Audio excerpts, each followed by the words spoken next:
So, lads, not good. Not good at all.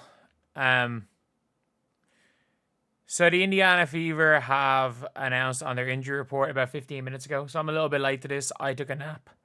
And they have announced what is probably the worst possible news for the Indiana Fever. And it is the fact that Caitlin Clark she's out injured. Pretty bad news that the Liberty have Raquel Carrera. And the Fever can't get her, but doesn't really matter. That was a different video. So Caitlin Clark is now out injured with a left groin injury. And this is a brand new injury, a different leg. And that's not good. That's not good at all.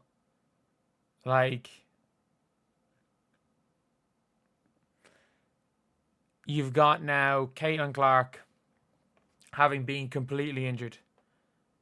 Completely injured. She's going to play about what? She's going to play maybe 20 games in a season. A lot of people are like, she's out with a left groin strain. And I literally said, I was like, she's probably out for the All-Star game. And they're like, are you crazy? She's going to play the first All-Star game in Indy. The All-Star game is the least likely game she's going to play.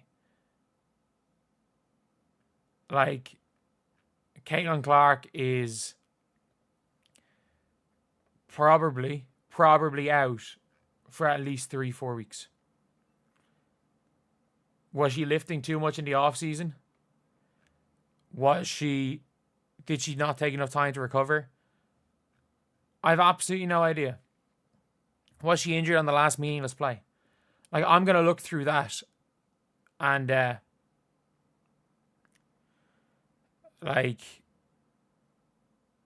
going to look through all that. I'm going to look through that video footage, and that video will be after this. But it's just my initial reaction. It doesn't look good.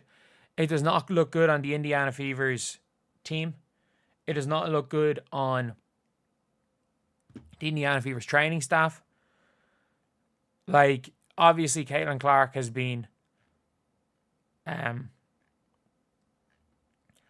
hurt already this year. She's been hurt. She hasn't missed a game since what? Her junior year or freshman year in high school, and now she's after getting multiple injuries. Clearly, she comes back from a quad injury and ends up injuring something else. She ends up injuring her other leg, possibly through overcompensating or something, but she's clearly not even right. She wasn't even right when she played. So who knows? Who knows? We're going to have a lot of videos talking about this. We're going to have a lot of videos talking about this injury. We're going to have videos talking about what could have caused it. I'm going to look into that last play. I'm going to look into the footage. And the scariest part about this is that the Fever are in a critical point of the season. And the Fever have to make the playoffs. For the WNBA players, you're probably absolutely shitting yourself. Because if the viewership drops, I don't think these people realize, if the viewership drops by 55% again, you are not getting whatever you want in the CBA. In fact, you're getting nothing. DeWanna Bonner has just refused to play. She has refused to play with no repercussions. That is getting what she wanted. Caitlin Clark is now injured. Again. It's not good. And the fact that this is... I don't know whether it's better or worse that it's a new injury. She missed 3 injuries. She missed 3 weeks with injury. And the problem is, the last time that Caitlin Clark was injured, there was a Caitlin Clark is injured, should be reevaluated in 2 weeks. There's no will be reevaluated in 2 weeks here. That means it's the likelihood is that with no timetable for recovery is that it's going to be a worse injury. The likelihood is that she's not going to play in the Commissioner's Cup.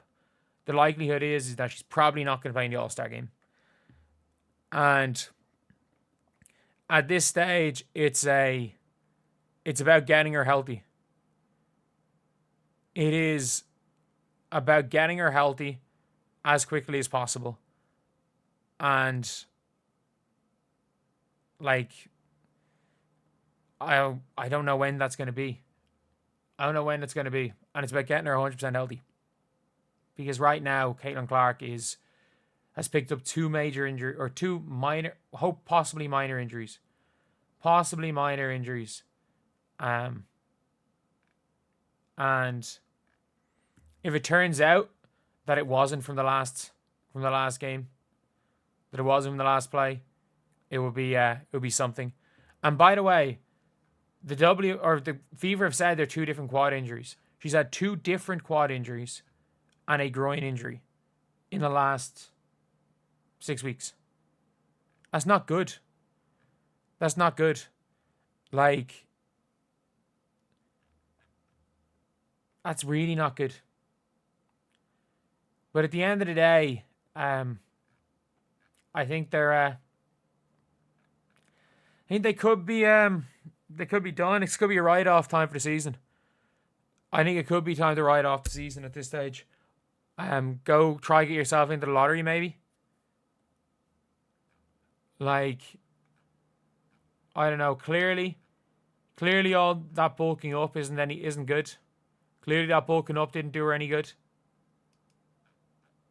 Clearly, although she's too weak, and clearly all that physical league has basically seems to have ruined their best player. In some way, the physicality of the league, whether it's forcing your super fast player to bulk up, or whether it be hits in the game, like any of it, this physicality that they all want to cheer about. Like, again, we're one Paige Bueckers injury. If Paige Bueckers isn't being guarded as physically as Caitlin Clark, we're one Paige Bueckers injury away from, like, absolute disaster for the league. And the league are now reliant on Paige Bueckers, because without Paige Bueckers, what good guards are there? What good guards are there without Paige Bueckers? Good young guards that are exciting. Like, Citron's a good player, but Citron is just a guy. She's just a player. She's just a player. She's a damn good one, but she's just a player. Like, are they hoping the Flaw J. Johnson comes in next year? Like, the WNBA it's now or never for the WNBA, and unfortunately, it's looking potentially like it could be never. It is legitimately looking like it could be never. So anyway, yeah, I'll see you guys.